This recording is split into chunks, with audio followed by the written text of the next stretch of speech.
Let me just start by saying a few things that are rather obvious, or ought to be completely obvious. And you interrupt me whenever you feel like, preferably after about 5 seconds, and then we'll go off on what you feel like.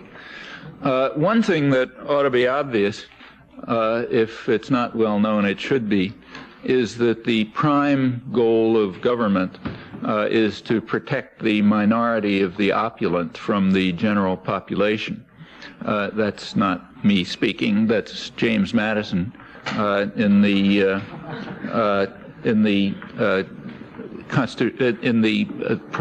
debates that led finally to the Constitutional Convention. He explained why that's true.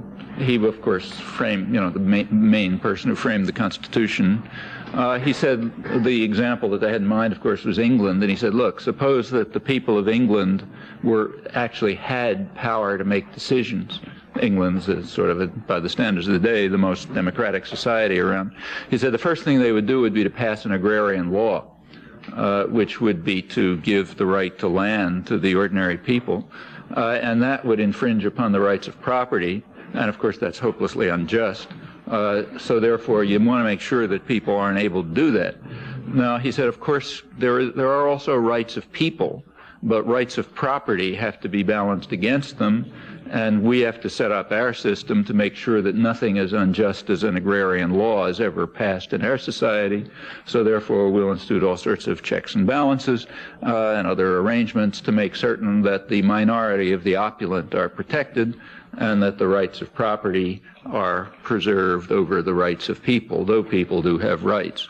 And in fact, that's the way it was set up. It was set up to preserve to protect the minority of the opulent from the general population, from the great beast, as Alexander Hamilton called the people, who are a problem.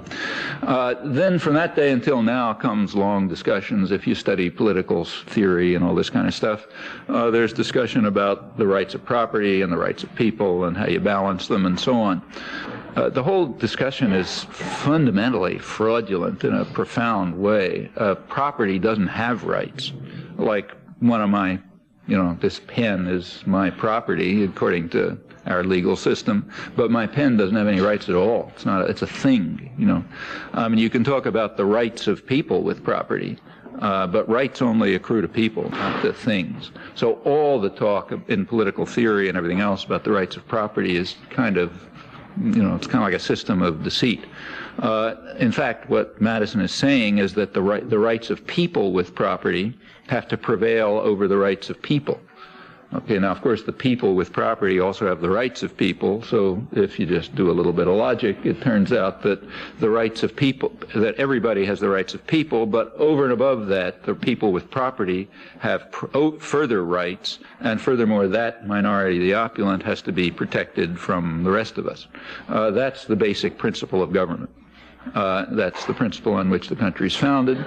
And that's the principle that remains. And it's not that other places are different. This is maybe the freest and most democratic country in the world, but that's the way it works. That's what governments are. It's not a big secret. In fact, to say Adam Smith, it was a total truism. He was writing right at this time, in fact, about a year before this debate that I quoted, comes out this book that everyone knows he wrote called Wealth of Nations, but not so many people know what he wrote in Wealth of Nations. One of the things he wrote in Wealth of Nations is that the concept of wealth of nations doesn't mean anything, because nations aren't entities. Nations are broken up. It's people who have wealth, not nations. And the things that we call nations have sharp class divisions. He didn't use the word class because it wasn't around then, but he described the same thing. So there are sharp class divisions, and some sectors happen to have domestic power. He was talking about England, democratic England. He said in England it's the merchants and manufacturers. They are the ones who have domestic power.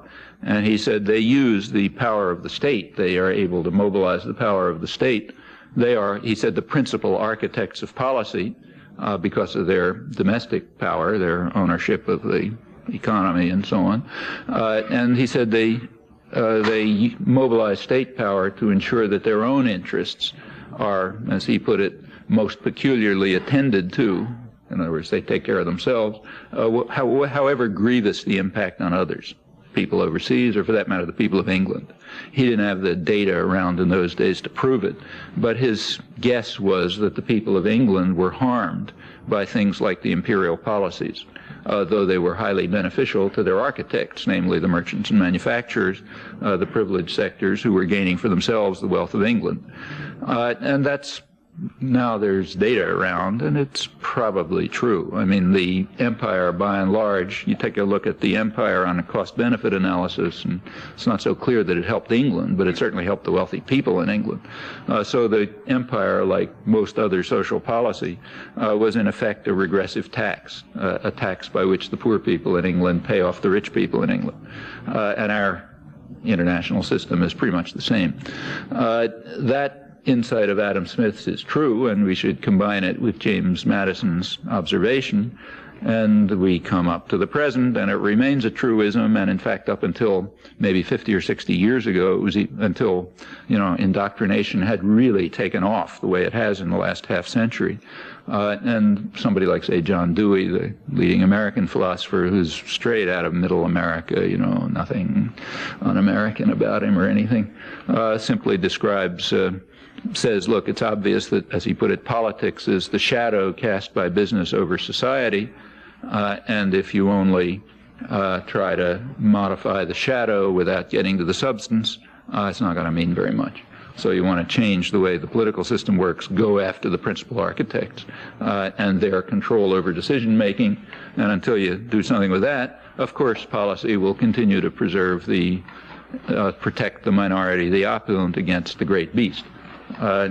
That's another, all of this should be truism.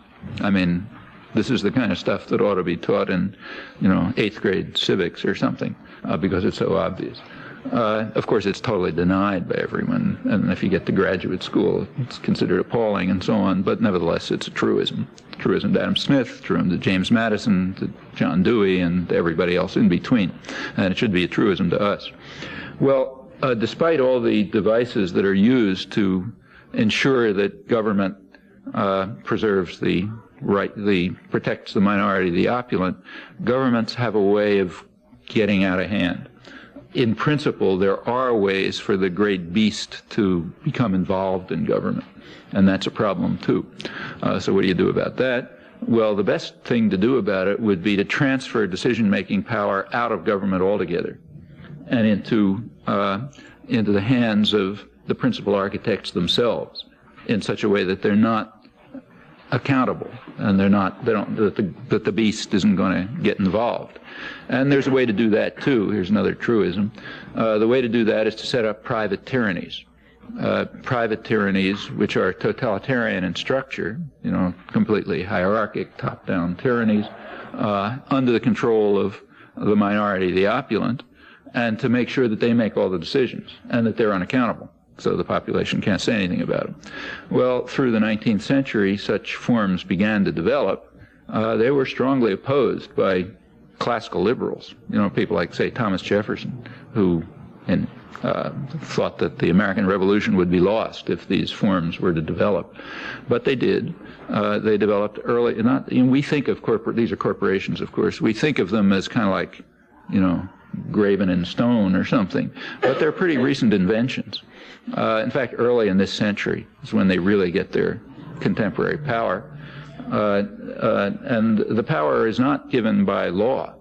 There isn't any legislation around saying that corporations have the rights of immortal persons and, this kind of stuff, meaning really that the rights of property are completely preeminent over people.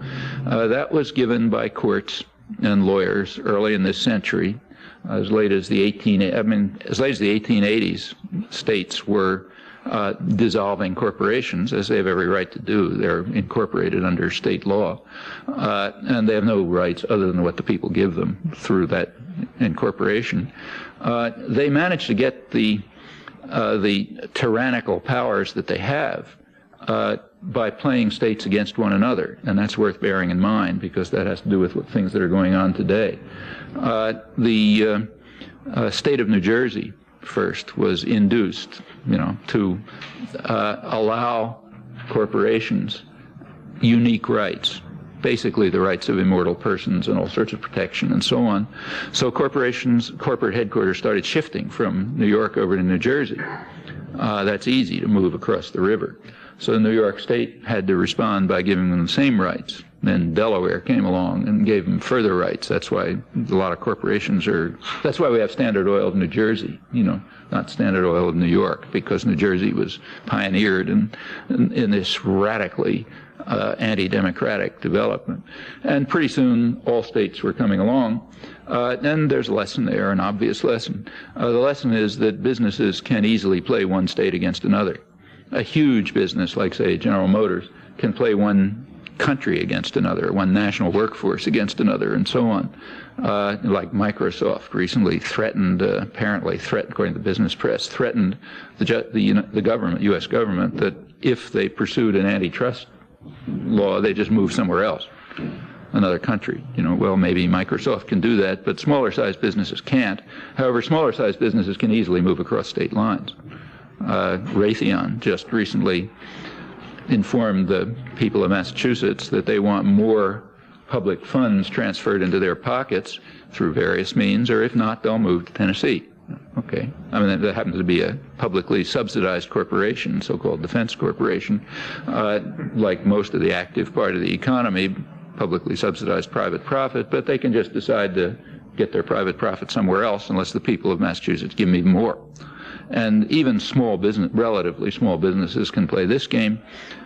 So it's a good idea to try to get the great beast out of your hair and to ensure that the minority of the opulent are protected.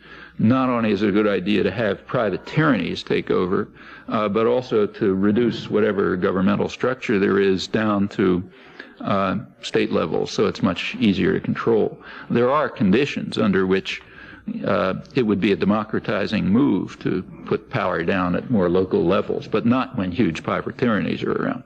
Under those conditions, it's not a democratizing move. The only way the population has of countering them is through the federal government, and therefore that's dangerous, because people could, in principle, even though politics is the shadow cast on society by business, there's no guarantee that that's true.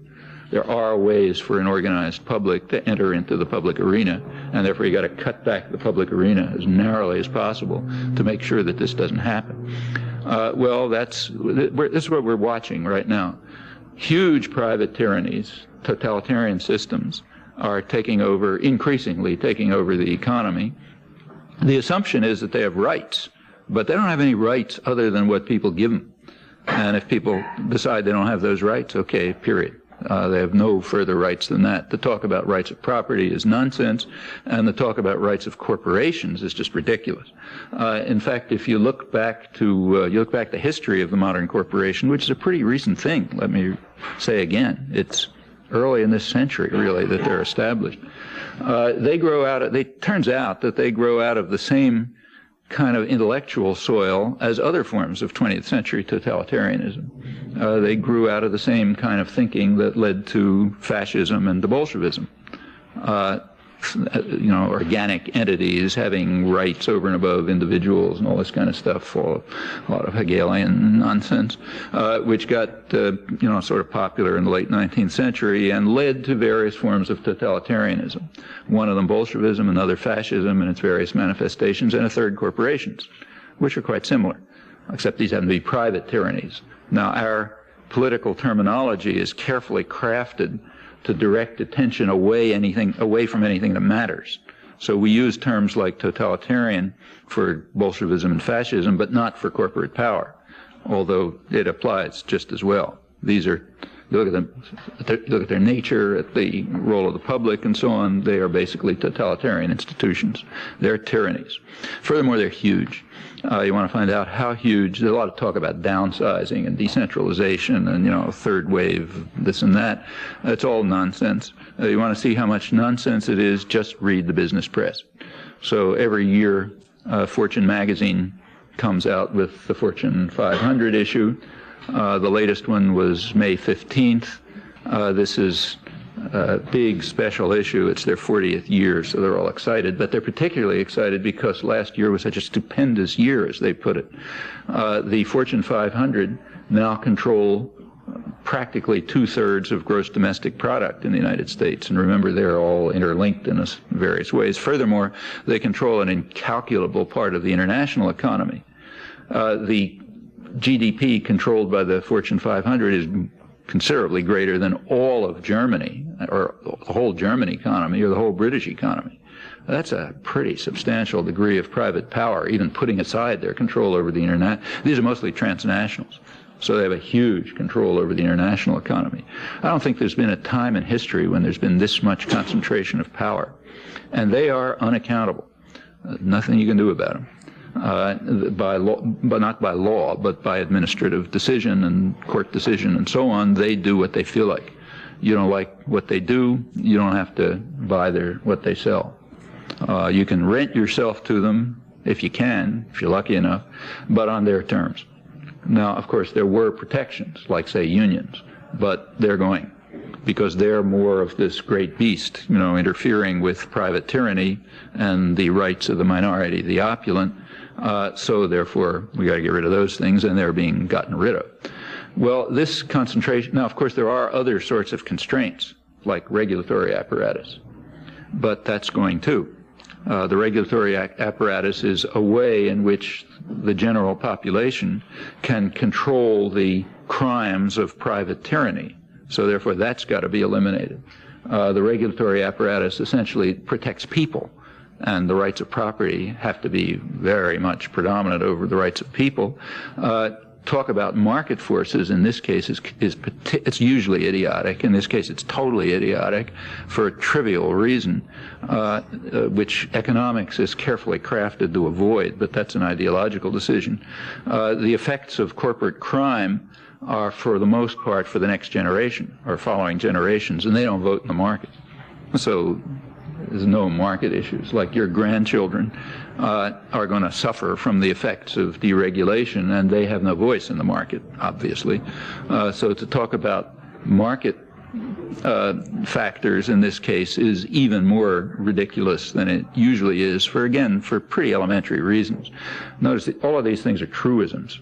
There's nothing I'm saying that you can't teach in 8th grade civics, and that wouldn't be taught in 8th grade civics if there was a free, democratic society and an educational system.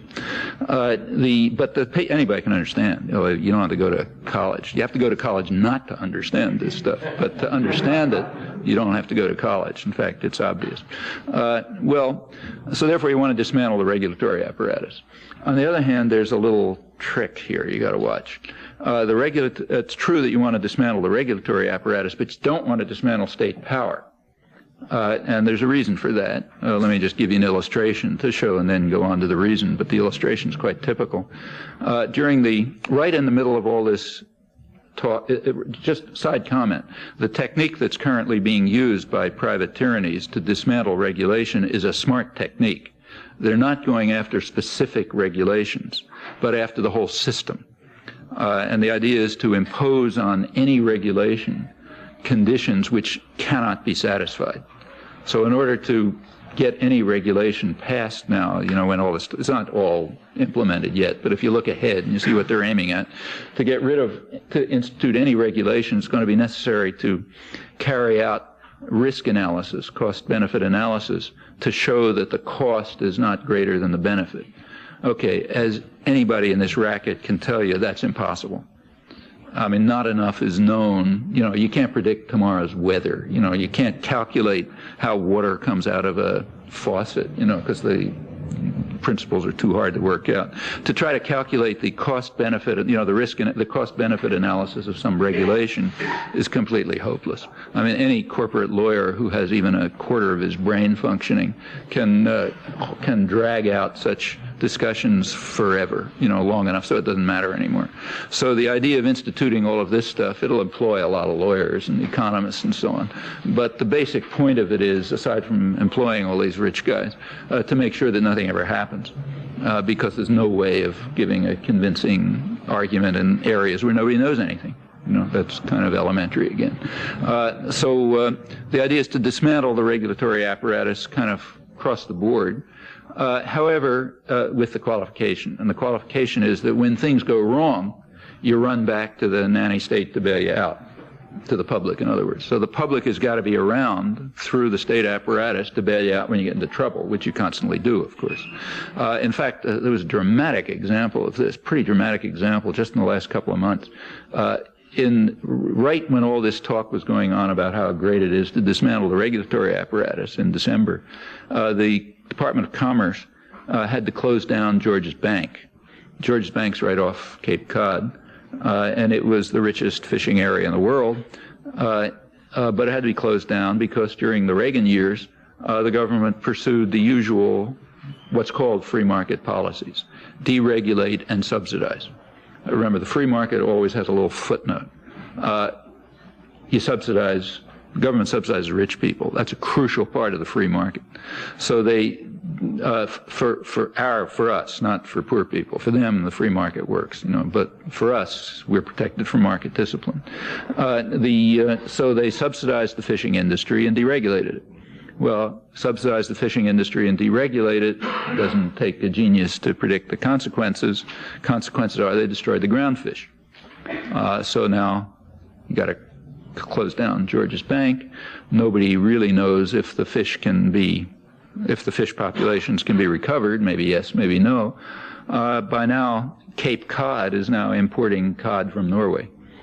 It's kind of like on a par with California, say Australia importing kangaroos from, North Pole or something. The reason is that Norway has what they call a different philosophy. The philosophy there is you protect the fishing grounds. Here we don't have that philosophy. We have the philosophy, I love that word philosophy, it's used for any. We have the philosophy that we have the free market reigns, therefore you subsidize the fishing industry and you deregulate. All right, but now what happens to the fishing industry? They can't go fishing anymore. Well, we have what's called a conservative governor in Massachusetts. So he ran right off to Washington, hat in hand, saying, look, you guys got to bail us out. We're in trouble. You guys means the taxpayer. How does that work? Well, you do it by asking the federal government, to declare this a natural disaster. If it's a natural disaster, then all kind of laws, which you make sure they stay there, they start working, and then the public starts paying you off, because of what you did. But of course, you got to show that it's a natural disaster. So the governor, got some people called scientists, maybe some of them came from down the street there, I don't know, in which they, to come along and say, well, look, there's some predatory fish came. It's for the moment still invisible, but it's there. And these predatory fish came and they ate up all the ground fish, and what can we do? So it's a natural disaster, so you got to fund this.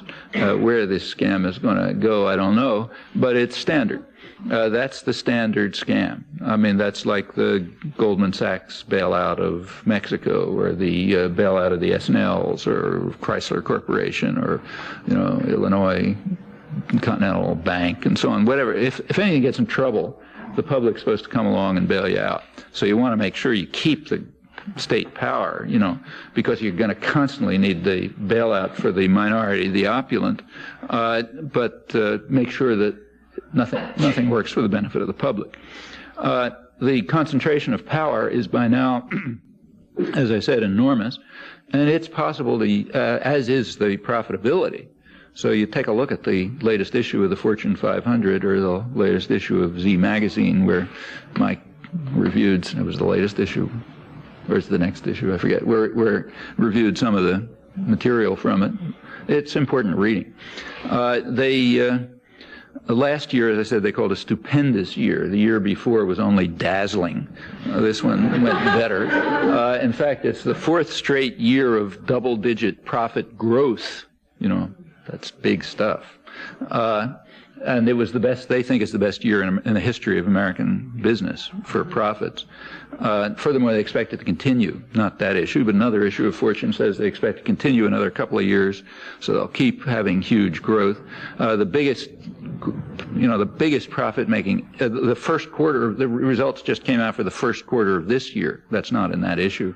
35% profit growth in the first quarter of this year, which they say is fantastic, though not quite as high as the 74% profit growth for the last quarter of last year, which was even better. particularly, take a look at particular corporations and you learn more. One of the biggest winners last year was Manpower Incorporated, which is in the business of what they call selling temps, selling temporary workers. And they're shooting off the map, as is Kelly. And that's part of creating what's called in economics a more flexible labor market. Flexible labor markets are good things. They don't have rigidities. And you studied economics, you know all about this. Flexible labor market means when you go to sleep at night, you don't know if you have a job tomorrow. That's good for the health of the economy. Health of the economy is a technical notion defined by economists. It has nothing to do with the welfare of the population. Like everyone can be starving to death, and the economy can be extremely healthy because all that's required is that some numbers work and that the minority of the opulent are doing well and so on and so forth. Incidentally, there's nothing necessary about this either. Economists know how to measure things like inequality, good measures of that. You could throw that into the health of the economy if you wanted, but that would have the wrong ideological consequences. And since this is a special science designed primarily for class war, economic health is defined, so it doesn't include things like that. Notice, incidentally, that that's contrary to even if people were considering questions like economic efficiency, they would do it differently. I mean, even the World Bank, which is imposing highly inegalitarian policies all over the place and forcing poor countries to cut down on education and health and so on. Even the world, while they're doing this, they nevertheless concede that major factors in growth are relative equality, improvement of, I hate to use a horrible term, what's called human capital. There aren't any human beings, but there is human capital. And you can improve human capital, meaning, you know, make people healthier and know more things and so on. And improvements in human capital and relative inequality are significant factors in growth. In fact, they attribute the relative success of the East Asian countries primarily to factors like that. Nevertheless, they continue to force inegalitarian policies and, in fact, force countries to cut down health and welfare and so on. So if if economists say, or anybody were interested in things like growth and anything that that involved the welfare of people, you would certainly factor things like the Gini coefficient measurement of inequality into economic health. But if you're interested in the minority, the opulent, you keep it out. Then economic health is designed differently. So, for example, Mexico through the last couple of years was a miracle of economic health. In fact, it was called an economic miracle because the number of billionaires was shooting up while the rate of people living under poverty was going up just about as fast. And in fact, real wages had dropped about 50% and agriculture was collapsing and so on. But the right numbers were up, so therefore it was an economic miracle and very healthy and so on and so forth. Another part of the scam.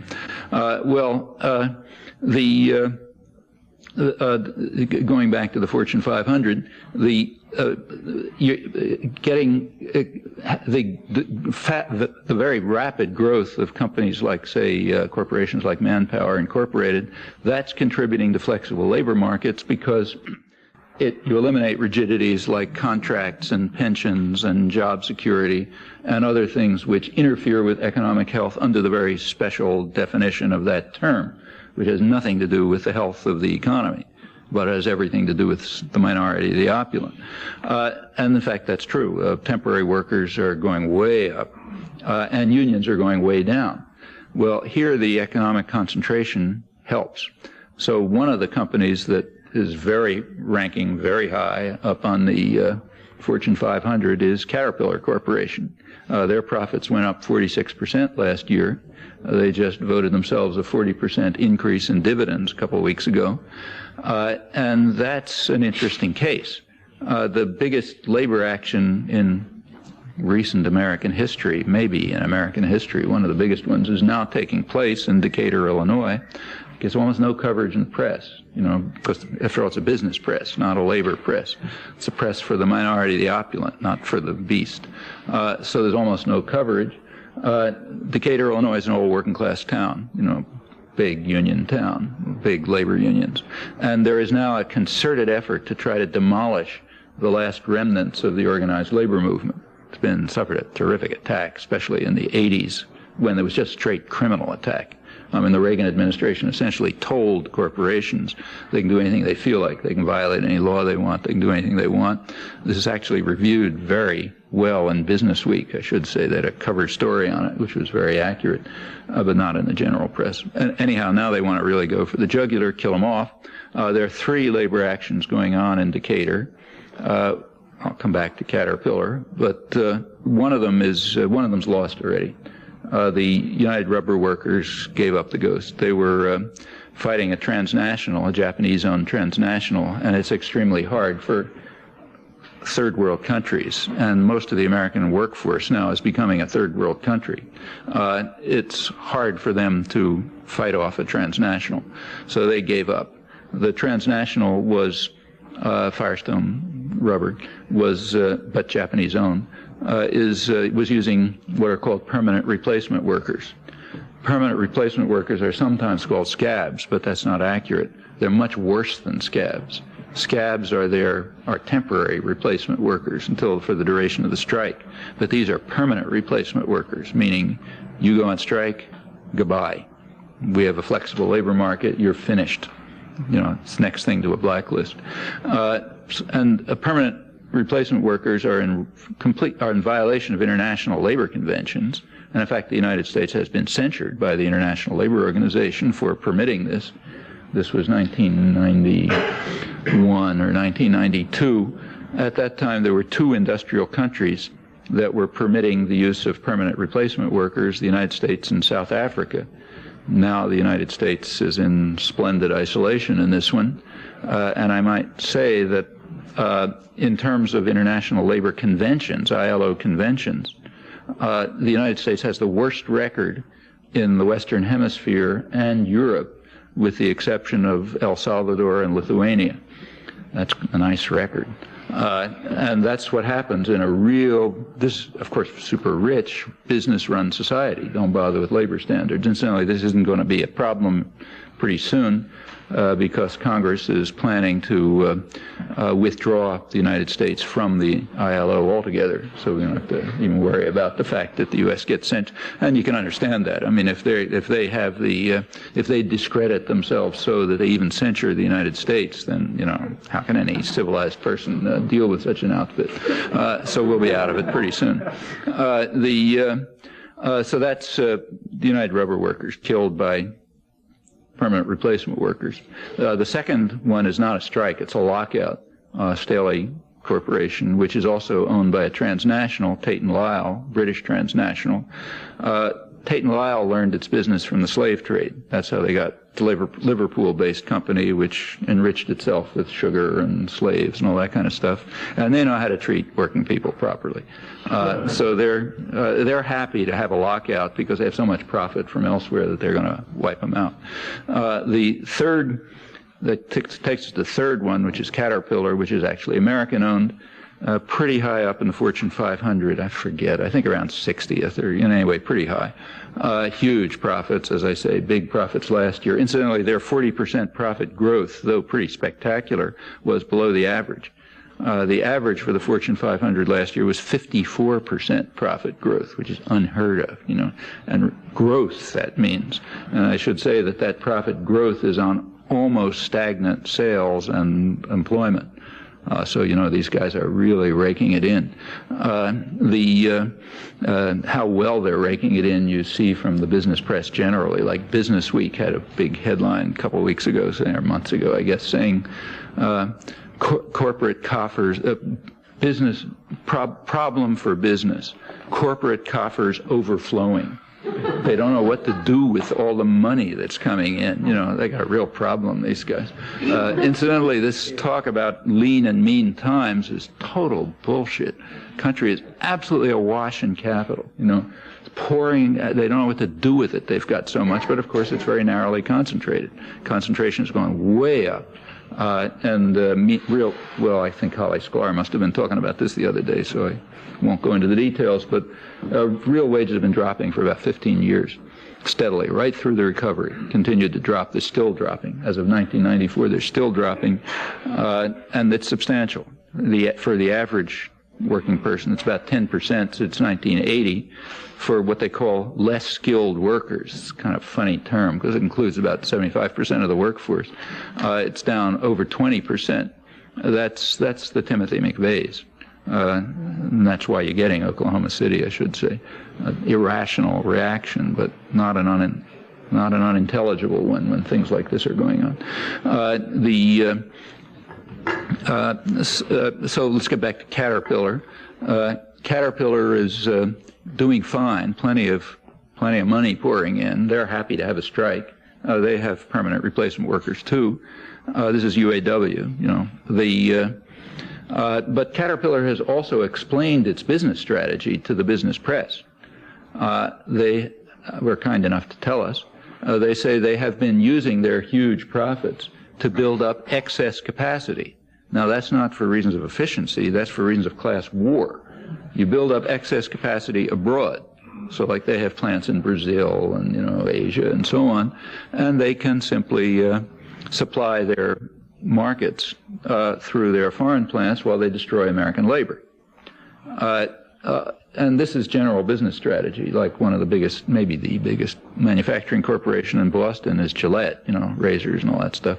They also explained to the business press that they are building up excess capacity all over, including places with much higher labor costs.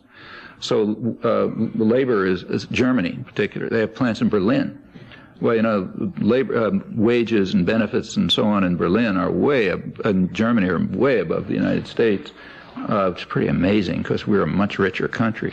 But nevertheless, they're building in plants in Germany, not for reasons of economic efficiency, which is kind of you like profits and efficiency, but for other reasons, namely class war, and they say so. They say if our workers in Boston go on strike, we can just supply European and indeed American markets from our German plants, and then we'll break the strike. So we'll keep their wages down, and we'll be able to drive them down even further and make sure that profits are even higher and that inequality grows further, and the country looks more and more like a third world country, what this is driving towards. Well, these are corporate tyrannies. It makes a lot of sense to put power in their hands because then you protect the minority of the super opulent, and they're getting more and more opulent all the time, from the general population, which is getting poorer and poorer all the time, without the potential interference of government. Though you got to keep that safety blanket, because now comes again this problem. There's another truism, and that is that nobody believes in the free market except for someone else. Free market is great for the other guy. That's the way to get destroyed, to follow free market principles, but not for me. Nobody has ever wanted it for themselves. One of the truisms, real truisms about economic history, now being applied domestically as well, I should say, is that the free market is a recipe for disaster. You go back to the 18th century, and what we call the first world and the third world were not all that different. In fact, they were pretty similar. Take, say, England, in fact, which is the first industrializing country. It had to use force to deindustrialize its colonies, like India. I mean, as late as 1820, the 1820s, the British were still going to India to try to learn advanced techniques of steelmaking. In the 18th century, India had a comparative advantage over England in production of lots of kinds of textiles and so on. The Indian industry was advanced enough so that they were making ships for the British Navy during the Napoleonic Wars. You can't really, nobody understands, like I said, nobody understands anything beyond really simple things, so you can't predict. But it's entirely possible that India could have had an industrial revolution. In any event, the British manufacturers certainly thought so, including the British liberals, who said straight out, look, we believe in free trade and all that, but unless we destroy Indian industry, the mills of Paisley and Manchester are going to close, so we got to smash them up. And in fact, India became an impoverished rural society, while England became a rich, developed society through protective tariffs, through violence and other means. Same thing happened elsewhere. The United States came along next, and the British couldn't destroy U.S. industry. So the United States became the most protectionist state in history and has remained so. This is one of those things you don't study in economic history. In fact, amazingly, the first, everybody sort of knows that textiles is how you begin industrial revolution typically. In the U.S., industrial revolution began with textiles right around here, in fact, Lowell, Lawrence, those places, and with very high protective tariffs. The U.S. was a developmental state designed by Alexander Hamilton, basically, until the first study of this was by an economist was in 1984. 180 years after it happened.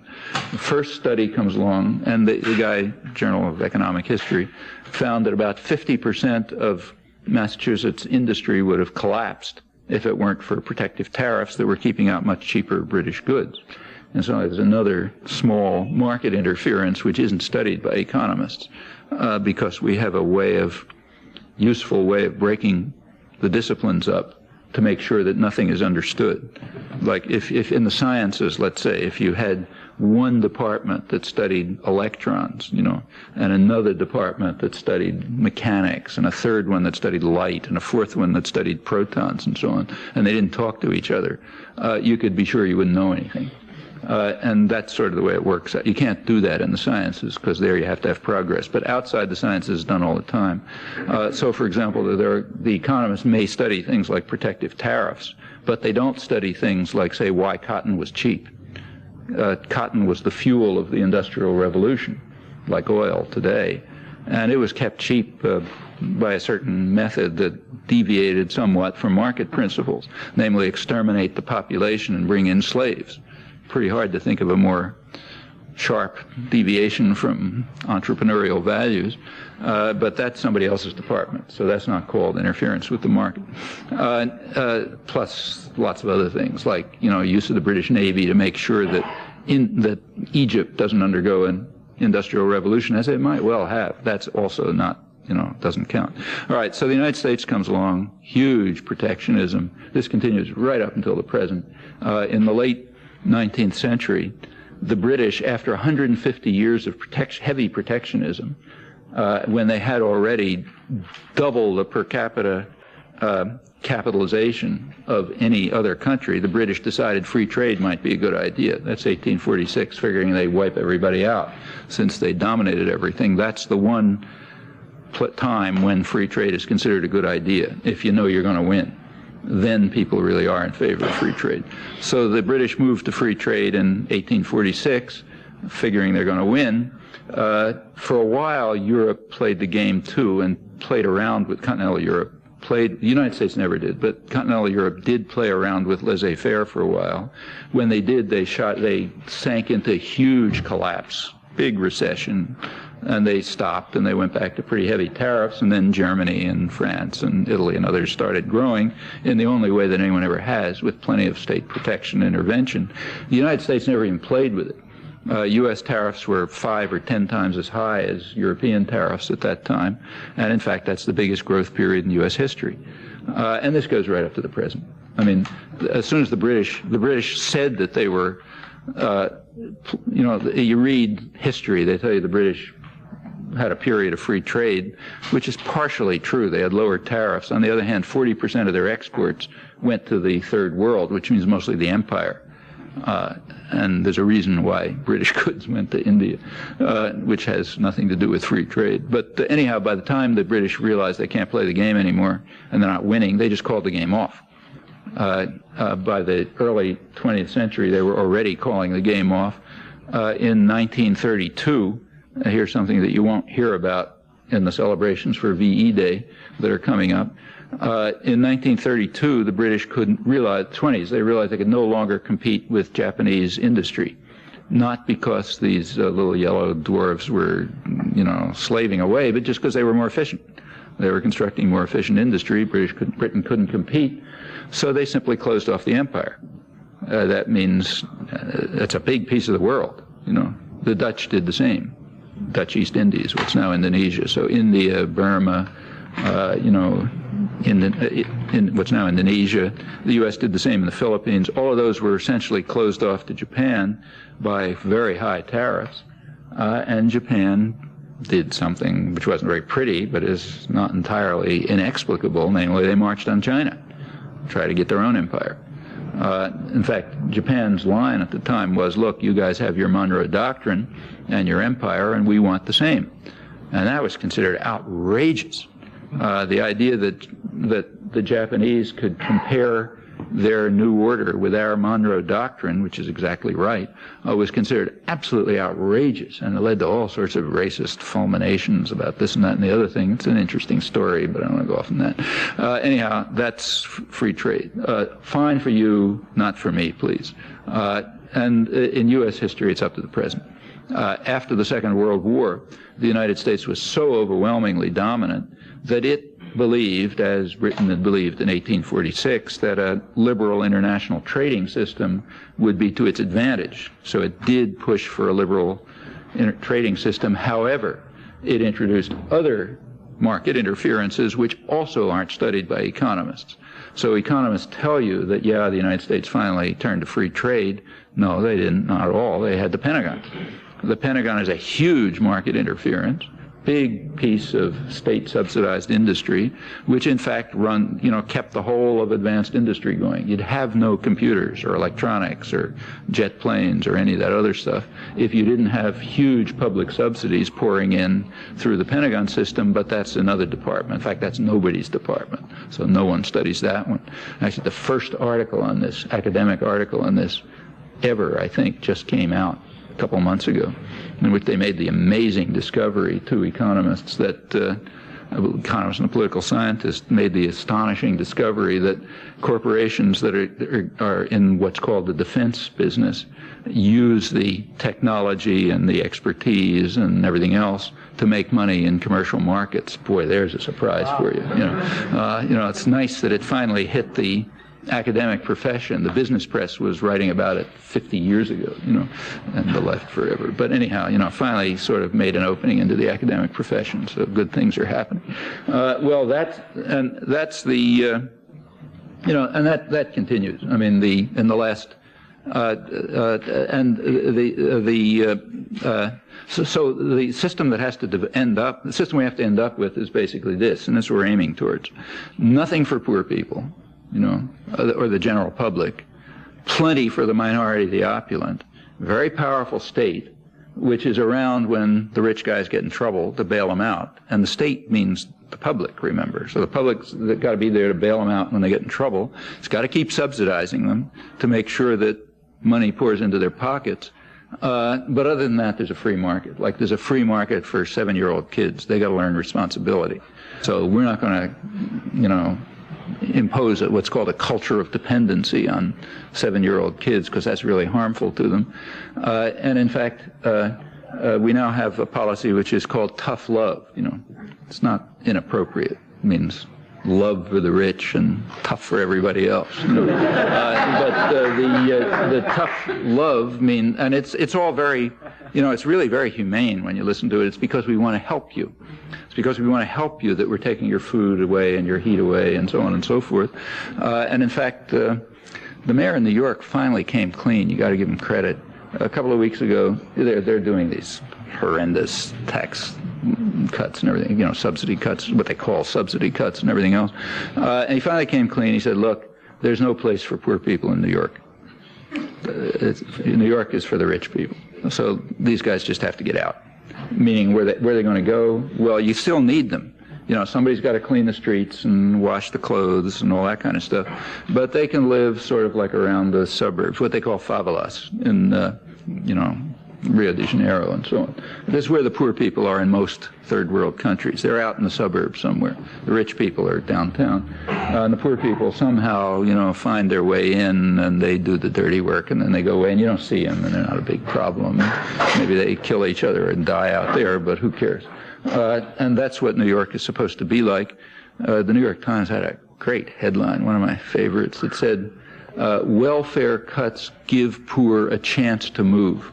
They were trapped by this welfare system. We're finally liberating them. Now they have a chance to move, and they can go somewhere else. I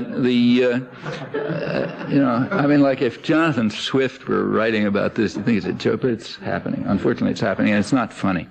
It'll continue as long as people let it continue. It's not the first time in history. In fact, all of this stuff is very reminiscent of things from around the 1820s, when modern economics was founded. It wasn't founded by Adam Smith. Adam Smith he's pre-capitalist, comes out of the Enlightenment. He thought people had rights and that sort of thing. But by the time you get to David Ricardo and Malthus and Nassau Senior and all these guys who founded modern economics, classical economics, what's now called neoliberalism, this is exactly what they were saying. You read Ricardo, he was saying, look, it only hurts the poor to help them. And then if you study economics, you get a little explanation of why that's true. I assume you know that. There's a nice argument shows it hurts the poor to help them. So we're going to be nice to them, we're not going to help them. If then comes an explanation saying, look, if you don't have any rights, pre-capitalist society, people had rights. They had a place in society. They had a right to live, as it was called, in fact. Could be a lousy place in society, but it was something. In a capitalist society, the new kind, which really is interested in helping people, you have no rights. You only have whatever, if you can't you have whatever you can get on the labor market, period. If you can't survive on what you get on the labor market, then go somewhere else. Mayor Giuliani of New York, but this is Malthus and Ricardo, 170 years ago. Go somewhere else because you don't belong here. You have no rights, and if we try to help you, that's just going to harm you. We can prove that by the principles of economics, which, as Ricardo said, are as certain as the principles of gravitation. Nobody's going to argue with that. Well, in those days, go somewhere else meant go to North America, where you're busy wiping out the native population, and Australia, where you're doing exactly the same thing. But now, there's no place where they're wiping out the native population for these guys to go to, so just go somewhere else, as long as you stay around to clean our clothes, Meanwhile, the Decatur workers and the rest of them, they've got to move into a flexible labor market. We've got to increase the inequality. Inequality in the United States is way higher. I think it's about twice as high as any other industrial country, and increasing. In Manhattan, it's greater than Guatemala at this point, which is something. And it's part of an effort to we still have the same principles that differentiated the first world from the third world are now being used domestically. Free market for you, plenty of protection for me. So for the rich, plenty of protection, state subsidies, the whole routine. For the poor, you guys have market discipline. That differentiated the first from the third world. It's differentiating the opulent minority from the general public. And you can't say that they're not following American principles, because remember, that's the way the country was founded, on the principle that the rights of the opulent minority are what count. And the general public has lesser rights, and maybe very low rights. Well, you were supposed to interrupt me, remember. I don't want to keep going on like this. Yeah, go ahead. You were supposed to interrupt me, remember. I don't want to keep going on like this. Yeah, go ahead and interrupt. You were talking earlier today about the difference in places, Japan and its colonies, how they're structured somewhat differently. And I know it's difficult to compare the rest of the world with Japan. Also Europe and Germany, for example, their social structure is also quite different. Do you think that... Internally, I mean. Do you think that the American model will basically keep spreading and spreading, or do you think that these Japan and Germany, for example, will be able to withstand these forces? Well, Japan and Germany are different, but they are alike in that they are, in a sense, kind of pre-capital. There are elements of pre-capitalist society there, and there's some reasons for that. What? You mean why or what? No, what are they? Well, there's kind of a social contract. So the idea that there's a right to life exists. I mean, they have health care and pensions and vacations and security and union rights, labor rights, and that sort of thing. Well, that's kind of a right to live. Now you don't get that in a labor market. The difference, I think, largely lies in history. These countries never shed their pre-capitalist character completely. All of these countries, remember, grew up out of existing societies, and they kept residues of those societies. So if you look at, say, labor rights and, security, the equivalent of Social Security and all that, health care and stuff, I mean, in part it was won by a very militant labor movement, that's true. But in part it has its roots in the conservative social order. I mean, the church and the aristocracy and so on. It's complicated. I mean, they were all involved. The United States didn't have that. This was a blank slate. They pretty much wiped out the native population, that big slave force, and after that it became a business-run society to a large extent. Incidentally, not without struggle. American labor history is very violent, much more violent than European. Way more. American workers were getting killed by security forces into the late 30s. Nothing like that had happened in Europe for decades. And it was and there was big resistance. There was strong resistance on the part of the working people and the general population to imposing this market discipline, which they found, morally degrading as well as oppressive. Literally morally degrading, because it was taking away the rights of free people. It's an interesting story, and in fact it's still there. To this day, I think around 80% of the population thinks that working people don't have proper rights in this country. But this is a business-run society, and that means that it's the doctrinal system is also run by business, so the same, whatever it is, 80% of the population who think that working people don't have enough rights think that unions are too powerful, because they've been subjected to decades of intensive propaganda in the entertainment industry and the media and the schools and everything else, trying to teach the lesson that unions are the working man's enemy. A typical example is a film like On the Waterfront, which I'm sure you've seen back in the early 50s, which was conveying the image that the working man has to fight against the union. The union's the enemy. Marlon Brando finally tosses this union organizer into the ocean. Everybody cheers because, the nice working class Joe has finally liberated himself from the union.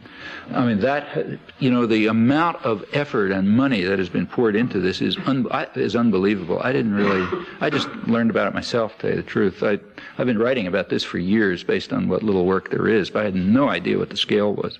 The first academic study just came out. This is one of the most important things in modern history, corporate propaganda. First book just came out in February, University of Illinois Press. Good book. You ought to read it, by a woman named Elizabeth Phones Wolfe, who incidentally is not particularly critical of it. In fact, she's rather supportive, but she gives very interesting data on the scale and character of the corporate offensive after the Second World War, and it's pretty shocking.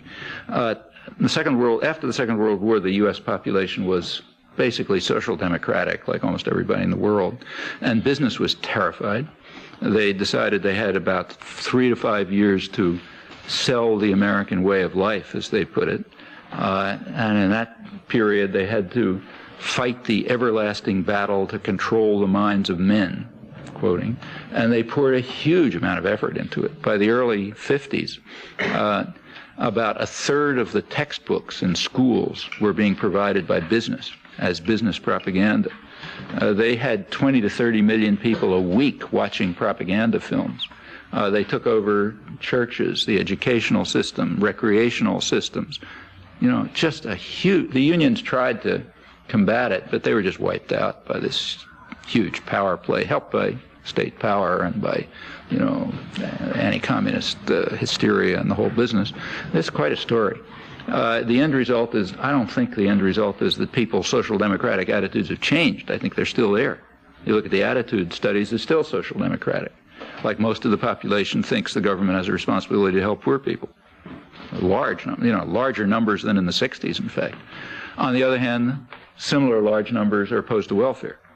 That is, efforts by the government to help poor people. The population thinks, as I said, that working people don't have enough rights, but they're against unions, which try to get workers' rights. Well, this is what happens when what's happened now is astonishing. But people know that something is wrong. 82% thinking the government is non-existent tells you something about the country. Incidentally, about the same number say that the economic system is inherently unfair. And so it goes on issue after issue. The attitudes remain sort of social democratic or New Dealish and so on. It's pretty remarkable because everyone's making it up for themselves. They never hear it anywhere. I mean, if there was anything organized, it'd be much higher numbers even. On the other hand, people are so confused. They don't know what they're for. I mean, they're in favor of working people having more rights. They're against unions. They're in favor of the government helping the poor. They're against welfare. On NAFTA, for example, the public was strongly against NAFTA all the way through. Yet at the same time, when they were asked, do you think that labor unions had too much of a role in the NAFTA debate, they say, yeah, labor unions had too much of a role. They were pressing the position that the public wants, but they were too influential. Well, that's the result of very effective propaganda. You can't drive out of people's heads decent impulses, but you can make them so confused and so negative and so angry and so, crazed that it doesn't make any difference. It seems the scenario that you just laid out was that the dogma, they're going to shoot themselves in the foot by impoverishing the American people so much they're not going to be able to consume as much as they have enough. Well, there's an experiment going on which nobody knows the answer to. I mean, in the days of a national economy, what you said was correct. In fact, that was Henry Ford's big, insight, that unless he paid working people a living wage, he wasn't going to be able to sell his cars. So he raised wages, and then the rest of industry followed along, which made sense in a national economy. Whether it makes sense in an international economy, nobody really knows. And so I want to come back to this question that somebody asked about dragging the rest of the world along. So don't let me forget that. I never got to it. But in an what's being done now is a kind of an experiment to which nobody knows the answer. Can you have an international economy in which production is by the most exploited and impoverished people and for the international wealthy, which in a rich country like the United States will be some substantial part of the population, and in a poor country like Mexico will be a very small part of the population. Is that possible? Well, that's going to leave an awful lot of people out, but that's the third world system. When you leave people out, that's what you have death squads for, and social cleansing, and in our country, jails. That's why the jail population is shooting up. Nobody knows if this can work. If it doesn't work, you do something else. That's the nice thing about having tyrannical power. You do something else if it doesn't work. Incidentally, about Germany and Japan and the rest going along, that's one of the facts about a globalized economy. The United States is by far the biggest player, and the rest of the world is going to have a very hard time not going along. U.S. labor costs are now the lowest in the industrial world outside of maybe England. We oscillate up and back. And other, international capital in other countries can understand that. So Daimler-Benz, biggest conglomerate in Germany, they are now investing in the U.S. in Alabama, treating it like a sort of third world country. Okay, that's a weapon against German workers, just like Caterpillar can invest in Brazil as a weapon against American workers. And that has a dynamic. The dynamic is lower everybody, harmonize everybody downwards. The things that are called trade wars, take, say, this trade war with Japan right now, that very, again, if you read the business press, you learn something that they don't say in the mainstream press. What you read in the mainstream press is Clinton and Cantor and the rest of them saying, look, we got to stand up for the rights of American workers and for American interests, so we got to get these Japanese to open their markets. Take a look at the Wall Street Journal. It's a slightly different story. They say, yeah, sure, American car manufacturers are delighted to get the markets open in Japan, but they're not going to supply them from American factories, naturally. I mean, suppose you're a executive of GM or some car, making car parts. Why should you send things from here to Japan? Why not send them from your factory in China to Japan, where you have slave labor and it's much closer? So that's what they're going to do. They're going to supply the Japanese markets from Asian excess capacity that they've built up. So yeah, it'll be for American interests. If by American interests you mean the interests of the Fortune 500. For American workers, there's going to be more reduction of their wages. That's the current trade war. And this just, it's like universal. And for just the reasons that Adam Smith pointed out. The principal architects of policy will craft it in their own interest, obviously. Not very surprising. Sorry. Well, can you say more about the East Asian success stories? Well, the East Asian success stories, which means essentially that means South Korea and Taiwan. I mean, Singapore is a city, incidentally a fascist city, with a very rigid state-run economy. Hong Kong is a city, that's nothing, But there are two countries, Taiwan and South Korea, and they have a history. Japan is the one part of the South that didn't get conquered. It's also the one part that developed. Why? Because it didn't get conquered. So they were able to follow the same kind of protectionist state-run policies that everybody else used. Other countries couldn't do that because they were, run. India couldn't do it. Egypt couldn't do it. Japan could, and they did. Japan quickly developed, from late 19th century. It became an imperial power. It had colonies. In fact, Taiwan, which it was then Formosa, and Korea were its two main colonies. Now, Japan was a brutal imperial power, very racist, very brutal, everything else, but they treated their colonies completely differently from the West. They developed them. The West deindustrialized and destroyed its colonies, basically robbed them. Japan developed them. So Formosa and Korea were developing maybe even faster than Japan, but about the same rate through the early part of the century. So they were getting agricultural development was going up. Japan was exporting industry. They became big commercial centers. The educational level improved. In fact, it was going up just like Japan, though treated brutally. Japanese were not nice imperialists. Second World War kind of cut it off. By the 60s, it simply picked up again. In various, more or less along the same lines. Actually, after the Second World War, Japan was, of course, occupied. It was occupied by the United States, and they got, the American economists explained to them how it's done. Development is by a free market, and all the theorems and everything else. And the Japanese have been nice enough to tell us what they thought of this. In the mid 80s, a big group of very distinguished Japanese economists published around 8 volumes of stuff on the Japanese post-war economic development. There's a volume in English, 1 volume summary in English, so you can read it, published by Academic Press.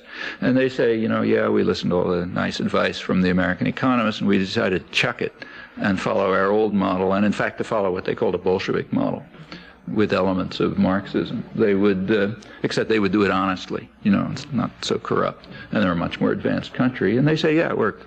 So they targeted industries for development and shifted around subsidies and had import substitution and the rest. Of course, they got a big shot in the arm. U.S. wars. The Japanese, this comes back to the tigers too. The Japanese economy was sort of stagnant in the late 50s. The U.S. was trying to revitalize it because we needed industrial countries to purchase our manufacturing exports and so on. But they couldn't get it going. Europe either. Then came the Korean War. It was a big stimulus to the international economy of the West, and it got the Japanese economy going. They were producing for the Korean War. That's state-induced production. That works. That's how the U.S. got out of the Depression. It worked for Japan. It got them going. The Vietnam War was the same. Gave them a second big stimulus. In fact, the shift in the trade balance between the United States and Japan was in 1965. The Kennedy administration was still worried about how to keep the Japanese economy viable, but the Vietnam War pushed it off. Well, what about South Korea and Taiwan? Same story. They picked up the development that they had left off under the Japanese, but mostly from the 60s. And the Vietnam War was a big part of it. About 20% of South Korean foreign exchange was coming from mercenaries. South Korea sent 300,000 mercenaries to South Vietnam, where they were absolutely murderous, rampaging terrorists. I mean, worse than anybody, carrying out atrocities all over the place. And they got a lot of money for it. They amounted to 20% of their exchange, which is not small. And it was similar in Taiwan. Taiwan was involved in U.S. terrorist activities in Indonesia and Burma and in South Vietnam, all over. And also was getting a lot of offshore procurement from the U.S. military operations there. Furthermore, the U.S. opened its markets to them for power reasons. They were worried about China in those days, and they wanted them to develop. So they had special advantages. And they also pursued the same Japanese methods that they had used before and continued with, and it worked. So they had economic development, very authoritarian, rotten labor standards and all sorts of horrible things, but relatively egalitarian by comparative standards, and with high educational levels, kind of control of the economy by big conglomerates working together with a powerful state. Part of their advantage over, say, Latin America is that they're not open to international markets. So during up until around 1980, development in Latin America and development in East Asia were not very different. Then they split. Latin America went into disaster. East Asia kept going. Part of the difference, probably a large part of the difference, was what's called the debt crisis. Latin America got into huge indebtedness, and that led to a decade of real destruction. The debt of Latin America is not very different from the amount of capital flight. In fact, if you take capital flight from Latin America and you add in luxury imports for the rich, you sort of wipe out the debt. Well, what happened in East Asia? These are totalitarian states. There's no capital flight. You get the death penalty in South Korea for capital flight. And they're much less open to international markets for consumption too, so you don't get luxury imports. Well, okay, they didn't suffer the same crisis. In fact, again, it's pretty much the opening to international markets, in this case financial as well as commercial, that sort of wiped out Latin America. They'd lose their capital. It goes somewhere else, either in purchase of luxury goods for the rich or just capital flight, New York banks and stuff. Those are big factors, probably the biggest factors in accounting for the difference. That shows the same lesson as the whole history of economic development. If you have methods to protect yourself against the ravages of the market, you can use the market for your benefit in a limited way. But if you're subjected to market principles, you end up like the third world, or like our own third world. You end up like these 7-year-old kids who are now being taught responsibility as they starve to death. I was curious what you think about U.S. corporate role in China with regard to possible death of Deng Xiaoping and breakaway of Taiwan, Tibet, Inner Mongolia, and Tibet's unlikely. China is a very uncertain phenomenon. I mean, I don't think nobody knows what's going to happen in China. China's splitting into two quite different societies. There's a sort of a southeast China society, which is, industrializing, but as a foreign-owned, pretty much foreign-owned element, meaning overseas Chinese and Japanese and so on. Horrifying labor conditions. I mean, tens of thousands of workers just getting killed every year. So rotten. But it's developing, so there's a lot of opulence and, big high-rises and so on. On the other hand, a good bit of the interior of China is apparently going back to real peasant devastation. The infrastructure is collapsing, the agriculture is collapsing, people are very impoverished. China is always on the brink of starvation. It takes a well-organized, they've had huge famines there throughout their history. I think in the late 19th century, 20 or 30 million people were killed in the Taiping Rebellion, which was the result of huge famines. This is not small numbers, And during the Mao regime, they did mostly overcome that. There was in fact a big famine when maybe 20 or 30 million people died, but for the most part they overcame it, and they didn't have the recurrent famines throughout history. That's not so obvious that that's going to continue. And if the agricultural system stops producing enough for China, it could be massive in its effects, you know. And people are talking again about maybe peasant revolutions and so on. It's just completely uncertain. The country's in a very unstable state. You read, say, you know, Forrester and Economic Review or any of these guys, they just have no idea what's going to go on. I've got a question about your analysis, and I know this point has been brought up several times here, so I don't want to take credit for bringing up the point. Your analysis, you're analyzing all these things from basically an economic perspective, and I know a lot of people here are wondering why you don't explore the intersection of gender, race, and those. Absolutely. Yeah. You should, really. My specific question is, I can see two reasons for making that choice, and I'm wondering whether I'm on the right track. Is it because you feel that the economy has the most weight on the situation, or is it because you feel that level of abstraction helps create the argument? No, because, I mean, I'm talking about power relations, really. And, you know, there are major factors and there are minor factors and cross-cutting factors and so on. And the major power relations that run complicated societies are who owns the place. I mean, they just that happens to set the framework within which other things happen. Call it economic if you like. But those happen to be the dominant power relations. If we had other power relations, you'd say different things. Well, of course, you're absolutely right about all the other stuff, like race, obviously, you know, but take, say, gender. One of the ways in which modern industrial development takes place is by free labor from women. You know, like that's not counted. In economics, you don't count the free labor that half the population produces. So women who are raising children are not considered to be working. You know, that's not work. Okay, well, you know, if you put all that stuff in, I mean, that's insane, obviously. You know, even on narrow economic grounds, it's insane. Even if you talk Chicago School human capital talk, again, no human beings, just human capital. Everybody knows that big factor, you know, the biggest factor in economic growth is improvement of human capital. Well, how do you improve human capital? Well, by taking care of your children, you know. Okay, you raise them properly, you make better human capital or whatever you call it. You're adding to the capital formation of the country. But that doesn't count. Well, yeah, that's because half the population is considered to be slaves from an economic point of view. That's not a small factor. It's a huge factor. And in fact, if you threw that in, everything would come out different, even in economics texts. You know, everything would come out different. So that's true, and in fact, that's a big piece of social policy right now. Take the idea of driving women to the workforce. Notice that that's based on that's across the board. Everybody says, yeah, welfare mothers have to work. Like if you're a woman taking care of a child, you're not working, because by our system, that's free. In fact, we even have proof of it.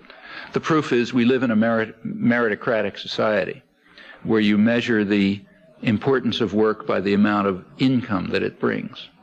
So if you're speculating against currencies and bringing down growth rates and lowering wages, that's highly meritorious, and as you can see by the fact you make a huge salary. On the other hand, if you're raising a child, it has no merit at all. In fact, it doesn't even work because you don't get a penny for it. Okay? So we've proven it, you know. And that's what underlies, you know, this form of insanity underlies the entire discussion about driving women to the workforce, as if you're not working when you're raising your kids.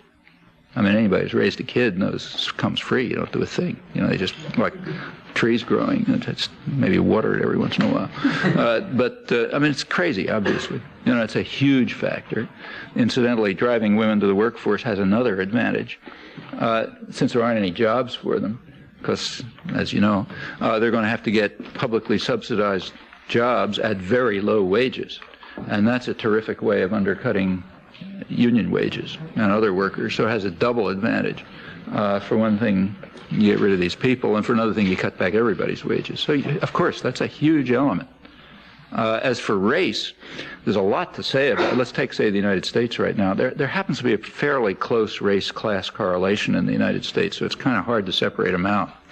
And in fact, if you look at the statistics, say for health, like mortality and all this kind of stuff, infant mortality, longevity, and so on. There's a lot of statistics given on race differences, whites and blacks. But I know of only one person who's tried to analyze those, separating out the class character. That's Vicente Navarro at the Johns Hopkins School of Public Health. He separated them out. It turns out a lot of that difference is just a class difference. Now, it's true across the spectrum, blacks are always lower than whites. But a big part of the difference is to plain class difference. And we're not allowed to talk about class in the United States. So the Census Bureau, for example, does not even give figures that allow you to use class information. That's how deep the censorship is. They don't have the data. You got to sort of pull it out of the data. On the other hand, there is a very close class-race correlation, but of course it's intensified by racism. And if you take, let's go to this. I mean, I didn't talk about it here. You're right, but I've written about it. In fact, in Z recently. If you look at one part of the state system that's got to be maintained is the security system. That includes the Pentagon to smash up people elsewhere and to subsidize high-tech industry, but it also includes domestic security, which has just exploded. Like, crime has been pretty level for about 20 years, but the prison population is going up to the stratosphere. It tripled in the 80s. It's still going up. It's going up very fast, in fact. Under Clinton, it's going up faster than it did during the 80s. And it's shooting up, and it's mostly blacks. I mean, not in absolute numbers, but disproportionately blacks. And the reason is they are a superfluous population. They're they're like the people who you send the death squads after in Colombia, or you do the social cleansing of. They are the part of the third world population. Any third world country has a big population that has no rights at all because they don't contribute to profit making. And you take care of them somehow. By force, usually. Here we send them to jail. And they're overwhelmingly black, and in fact, which makes it easier. You want to get rid of the poor people anyway, but if they're a different color, of course, even easier, because then you bring in all the racism and stuff. And in fact, that's what the drug war is about. The drug war has almost nothing to do with drugs, but it has plenty to do with incarceration. And in fact, if you look at the laws, they are racially crafted very sharply. So take, say, the laws on cocaine. There's two kinds. There's powder, which they use in the rich suburbs, and there's crack, which they use down the ghettos. They're the same effect on people. The penalties are about 100 to 1. So crack, the penalties across the board are about 100 times as heavy as powder cocaine. And furthermore, they're implemented. Like, you don't break into somebody's home in the rich suburbs and say, hey, you're sniffing cocaine, But you do break into homes in the slums without any warrant or anything else, and you just drag the people out and toss them in jail. I forgot the exact numbers, but very high percentages, like around half, I don't remember the exact numbers, of people arrested last year for federal crimes, I think, were drugs, and mostly it's possession, victimless crimes. Kid has a joint in his pocket. I think about a third of the arrests were for marijuana. Well, this is just crafted to get rid of the black population. And it's going way up. Incidentally, this is another Keynesian stimulus for the economy too, and it's known to be. So, like the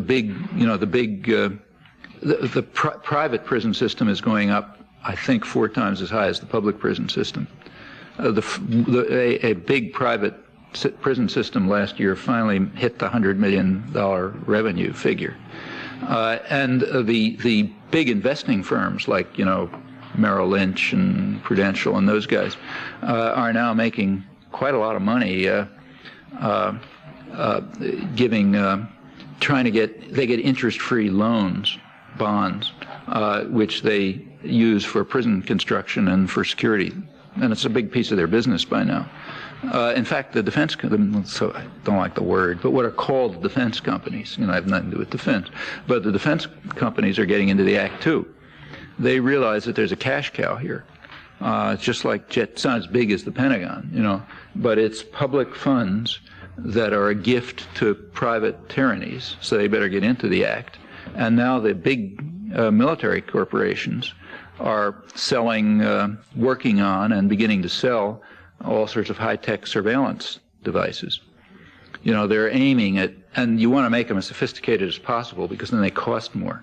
You know, so what they're thinking of now is like supercomputers, you know, that monitor people who have electrodes implanted in them, and you know, that kind of stuff, which cuts down, you know, it automates surveillance.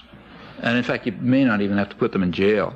You might be able to have techniques where, you know, people are dreaming about techniques whereby you can control people with supercomputers, and if they go the wrong place or something, you know, like you give them a shock and then they go back and that kind of thing. And there's a lot of money being made in this. The big military corporations are trying to get into it. And if you think about it, you know, there's all kind of things, clever things you can do. And this is very largely race, overwhelmingly a race-based issue. So there's all sorts of factors. You're completely right. If there's time to talk about them, you have to toss them all in. Could you comment on the situation in Mexico and in Chiapas? In Chiapas. Chiapas.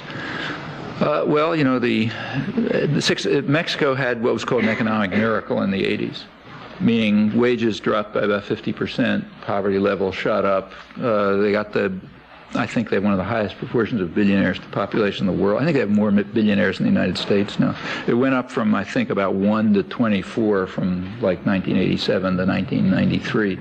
The billionaires are mostly friends of the president, or, you know, that sort of thing, and they're getting the billions from something that's also supposed to be good. Again, any economist can explain to you that one good thing is privatization. That's a terrific thing. Privatization means taking public resources and putting them in the hands of super rich people for pennies, after which they destroy them. You know, that's privatization, and that's what shot the number of billionaires up. Meanwhile, the agriculture was shifting from.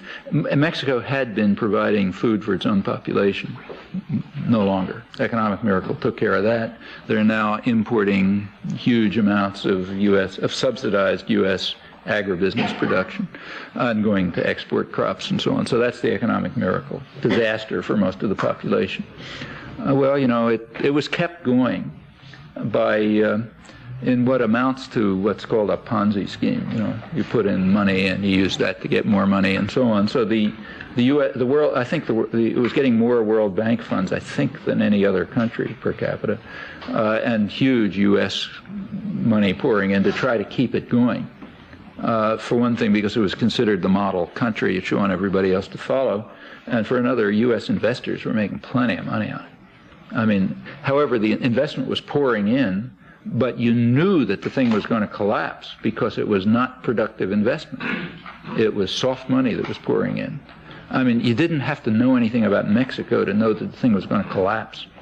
I don't know much about Mexico, but after the collapse, I got a call from Mexican press telling me I'm a big hero in Mexico. Why? Because it turned out I'd forgotten about it. I had an interview a couple months earlier in one of the Mexican dailies, which they ran on the front page, saying this whole thing is going to collapse, doesn't exist. You know? And you knew that without any knowledge of Mexico or economics or anything else. In fact, about the only people who didn't know it are the economists at the World Bank and in the economics departments and so on. And that's amazing. I mean, it seems they actually didn't know it. Now, the Mexican investors certainly knew it. And in fact, it'll take a while for the data to come out, but you can predict that you will discover that shortly before the collapse, tons of money started pouring out of Mexico, you know, because rich people could see it coming, even if the World Bank and the economists couldn't. And then, of course, you bail them out. You know, you don't bail out the Mexicans; they don't get anything, but you bail out the American investors. And try to keep the thing going in other countries, which are not all that different, like Argentina and so on. I kind of lost track. I forgot what the question was already. What was the question? Oh, Chiapas, yeah. So here's this total disaster happening. Well, you know, maybe the World Bank economists don't notice it and so on, but the people do. And in fact, the most exploited and oppressed of all those people are the native indigenous population. They get it on the chin from every source, and that's Chiapas. And there was a very remarkable popular revolution that took place. It's a constructive reaction. It's not, you know, here, that's it may be a very poor society, but it's a society that has certain integrity to it. So they were able to respond in a constructive way, not like here. You know, it's not bombing federal buildings, it's not the Los Angeles riots. It's a constructive reaction on the part of people who are a lot poorer in absolute terms, but have a coherent, integrated society that they're working in. There's another, in many ways, even more dramatic example of that recently, and that's Haiti. There's nobody in the hemisphere, and outside of Central Africa, almost nobody, who's as impoverished as the peasants in the hills and in the urban slums of Port-au-Prince. But without anybody looking, they had organized an extremely successful democratic society based on grassroots organizations and unions and all sorts of things. And without, nobody pays any attention, but they were powerful enough to sweep their president into power.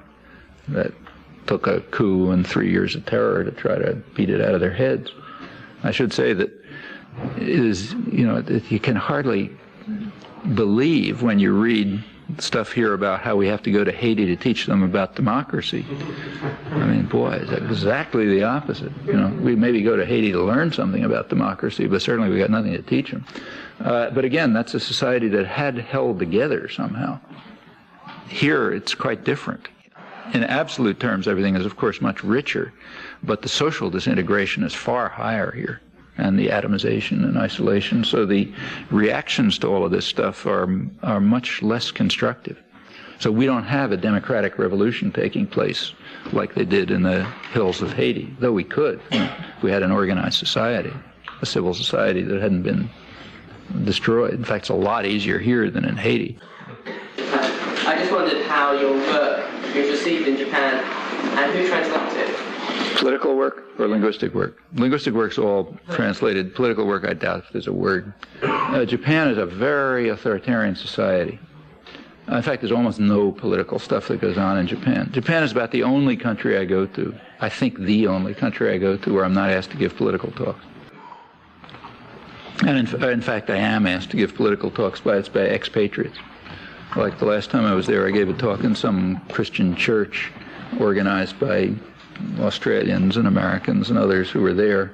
And I'm there for linguistics talks, and some of the Japanese faculty and students came along, but mainly out of curiosity to try to figure out why these weird Westerners would talk about things like the state of the world and people's problems when they could be at home working on footnote 38 of the unpublished paper of somebody which deals with some insignificant problem, things really important. It's a strange country, I must say. Japan is just it's a society of narrow-minded engineers. It's a problem in Japan. It's a problem for Japanese science, and they're aware of it. Actually, I was there a couple of years ago. I got a science prize and had a meeting with the vice president and, some meaty guy who's in charge of research. And they're concerned. They're concerned with the lack of innovation and creativity in Japanese science. And if you look at the society, you can figure out why. It's just a very authoritarian society. People are too subordinated to power. You want to have creativity, you got to leave people alone. And in the sciences, that's done. In the outside the sciences here, it's very disciplined and authoritarian. But within the sciences, it's very free and open because you just can't have science any other way. And Japan doesn't have it. People are too obedient, they're too scared of each other. There's too much hierarchy and authority. And it makes it possible to adapt very well, but not to innovate. I can see it with my own students. We got a lot of Japanese students, and they're very smart. And when they're here, they do extremely good work. Most of them have a lot of trouble when they go back. In fact, many of them come back here. It strikes me that with the collapse of the Soviet Union, which was sort of an artificial threat, there's no real threat to the U.S. government or the global economy other than the U.S. people. Well, there never was a threat. The Soviet Union was perfectly happy to be a junior manager and running the world. And in fact, as soon as the Soviet Union collapsed, the propaganda system, they didn't miss a beat, if you notice. In fact, right after the fall of the Berlin Wall, every year the White House comes out with a statement to Congress explaining why we need a huge military budget and why we have to keep up, military industry and so on. A couple of months, right after the fall of the Berlin Wall, they came out with the same one as always, just with a different excuse. They only had a macro, eliminated Soviet Union everywhere it appeared, and it put in the technological sophistication of third world powers. Okay, that's why we need all this stuff. And, you know, nobody noticed it. Nobody skipped a beat. You know, we spend about close to half of total world military spending. We have no threats whatsoever. So you find something else, you know. International terrorism, Arabs, narco-traffickers, you know, there's a lot of things around. If you have a very obedient, educated class, you can get away with anything. And don't forget, this is a very frightened society. I mean, there aren't any threats, but people are scared out of their wits. It's for a strange thing. I don't understand that. I suspect it's partly, I mean, these kind of hard things to, you know, it's sort of not easy to put your finger on, but it's some cultural phenomenon. But my suspicion is it has a lot to do with winning too much. If you spend 200 years kicking everybody in the face, you end up a miserable coward, you know. And I think that's probably a lot of it, you know. So the Americans are terrified of everybody. You know? There isn't any country where people are so scared. So it's easy to sell, you know, so-called defense. I'm going to take over. I need to double check something that Okay. what you said. Did you mean to say that the Japanese people are nothing but narrow-minded engineers? Well, They nothing. can't all be that. No, obviously that's an exaggeration. But you know, when you make a kind of broad brush statement, it's to a large extent true. Of course, it's not entirely true. I mean, they have artists and scientists and everybody, you know, and they're individuals and so on. But as a cultural trait, it's striking. And there are a lot of factors in society that drive you that way. I mean, people are subordinated to one another. I mean, even in the language, that's true. There's all sorts of hierarchies in the language. You have to figure out when you meet somebody where they are relative to you, so you know how to talk to them. I mean, we do it too, to an extent, you know. I mean, informally, there's various ways in which you adjust the way you talk. But, you know, there it's ritualized.